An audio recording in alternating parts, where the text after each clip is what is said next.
Nagtanggal po ako ng driver ko kasi pasaway, tapos tumatanggi po sa biyahe. Nagreklamo po siya sa NLRC ng illegal dismissal daw po. Ano po pwedeng actions dito? Ito pong pagtanggal nyo, through text message po ba ito? Hindi naman. Through verbal lang po, attorney. Verbal. Nako, oo. Sir, nag-file na po sa NLRC, di ba? Sabi nyo doon sa tanong nyo, nag-file na sa labor. Meron po ba kayong abogado na kinuha para sa inyong kaso? Wala pa po, attorney, kasi wala pa first time ko rin po dito sa anong na to. Opo. Kasi po, ganito. Hindi ko po alam yung gagawin. Opo, importante po, number one, ang first advice ko po sa inyo, dahil ito po ay kaso na, sinampahan na po kayo ng kaso sa NLRC, ibig sabihin sa Office of the Labor Arbiter na yan.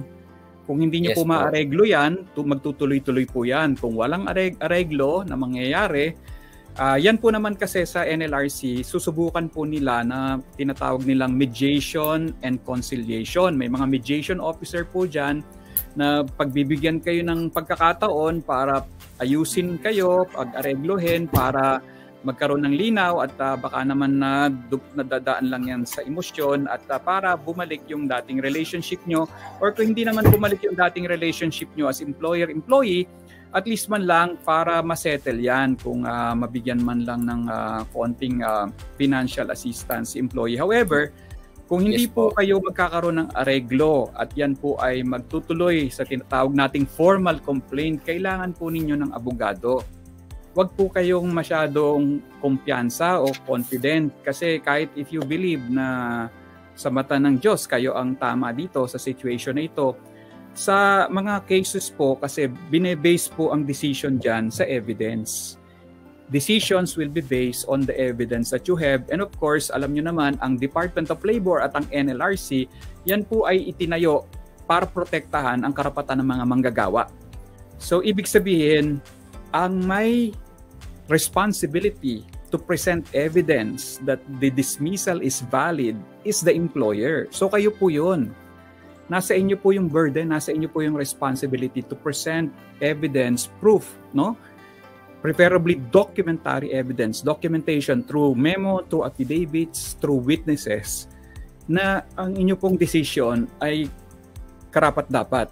Kahit po kayo ay may matinding reason, napakinig ko naman po yung inyong dahilan, no? Sa palagay ko, valid po yung inyong reason sa pagdi-dismiss, pero kung kayo po ay hindi sumunod sa tamang proseso or sa tamang due process na you give the employee a notice, a written notice, giving him the opportunity to explain and to defend himself at mag-submit ng written explanation within 5 days. No? At syempre pabulaanan kung ano yung inyong allegation or complaint against him.